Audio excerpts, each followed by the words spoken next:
சினிமாவில் ஒரு சரித்திரம் இன்னைக்கு நம்மளை விட்டு பிரிஞ்சு போயிருக்கு. அது சாதாரண சரித்திரம் இல்லை.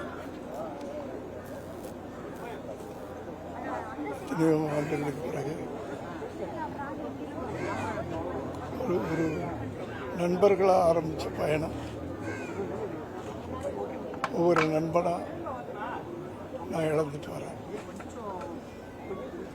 அதையெல்லாம் நினைக்கும் போது ரொம்ப கஷ்டமாக இருக்குது.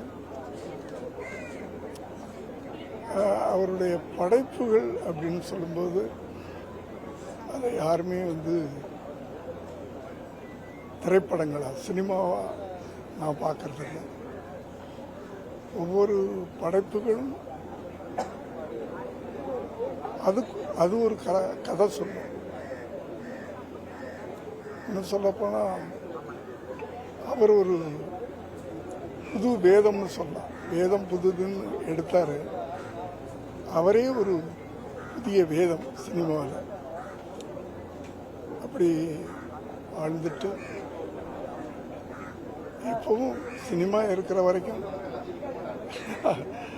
அந்த சினிமா ஆரம்பித்த ஒவ்வொரு படங்களும் ஆரம்பிக்கும் போது அந்த கைகள் மேலே அந்த வாய்ஸ் வரும் பாருங்க, தமிழ் மக்கள்.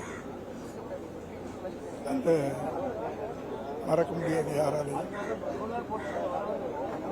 அதுலேயும் வேதம் புதிதெல்லாம் உண்மையிலேயே ஒரு புது வேதம்.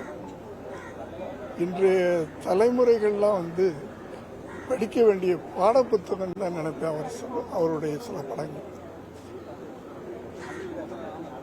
அவருடைய இழப்பு அவருடைய இழப்பு அது எப்படி சினிமாவில் ஈடுகட்டுறதுன்னு சொல்ல முடியாது. கஷ்டமா இருக்கு, நினைக்கும் போது கஷ்டமா இருக்கு.